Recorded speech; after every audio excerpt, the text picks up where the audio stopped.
ইসরায়েলের ইন্ধনে যুক্তরাষ্ট্র ৫ মাসের যুদ্ধে জড়িয়ে আটকে গেছে এবং সমস্যার মুখে পড়েছে বলে মন্তব্য করেছে ইরান। তারা আরও বলেছে দেশটিকে অবশ্যই এর মূল্য দিতে হবে। প্রায় একই কথা বলছে মার্কিন সংবাদ মাধ্যম সিএনএন বিশ্লেষণও। সংবাদ মাধ্যমটি বলছে যুদ্ধ যত গড়াচ্ছে ট্রাম্পের হাতের বিকল্পের পরিধি তত ছোট হয়ে আসছে। গত রোববার ট্রাম্প প্রশাসন জানায় ইরানে বিমান হামলা বন্ধ করা হয়েছে কূটনীতিকে সুযোগ করে দিতে। দেশের মানুষকে প্রতিদিন সুরক্ষিত রাখার প্রত্যয় নিয়ে সেফটি কেবলস সহ এলো সেফ সিলিং ফ্যান। সিএনএন বলছে কূটনীতির কিছু প্রমাণ দেখা গেছে, তবে ইরানের মূল দাবি হরমুজ প্রণালী নিয়ন্ত্রণ থেকে সরে আসতে দেখা যায়নি। এদিকে ট্রাম্প ইরানে হামলা চালিয়ে ছাড় পাওয়ার চেষ্টা করেছিলেন, তবে তার সে পরিকল্পনা কাজ করেনি। স্থল অভিযানে সেনা পাঠাতে পারেন তিনি, তবে এতে মার্কিন নাগরিকদের প্রাণহানির ঝুঁকি বাড়বে। যুক্তরাষ্ট্রের ভেতরে আগে থেকেই এ যুদ্ধ অজনপ্রিয়। ইরান যুদ্ধের শুরুতে ট্রাম্প বলেছিলেন এই সংঘাত কয়েক সপ্তাহ স্থায়ী হবে। এটি স্থায়ী হয়েছে ৫ মাস। সব মিলিয়ে তার হাতে বিকল্পের সংখ্যা কমতে শুরু করেছে।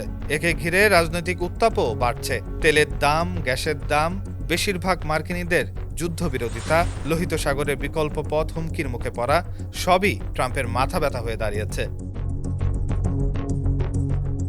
ট্রাম্প এখন ইরানে হামলা চালাতে পারেন, অবকাঠামো ধ্বংসও করতে পারেন। এতে ইরানের শাসক শ্রেণীর ওপর চাপ পড়বে না, বরং বেসামরিকরাই চাপের মুখে পড়বেন, আর এটি যুক্তরাষ্ট্রের খরচও বাড়াবে। ফলে এই বিকল্প নিয়ে খোদ ট্রাম্পের আশেপাশের ব্যক্তিদেরই আপত্তি রয়েছে বলে জানিয়েছে সিএনএন।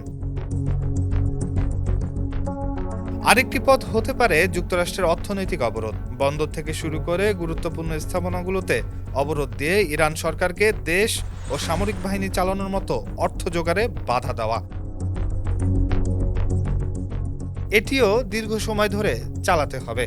মাসের পর মাস ধরে এটি সমস্যা তৈরি করবে। সিএনএনের বিশ্লেষণ বলছে ট্রাম্পের ব্যক্তিগত ধৈর্য বা দেশীয় রাজনৈতিক সমর্থন কোনোটিই এই পথে যাওয়ার জন্য অনুকূল অবস্থায় নেই।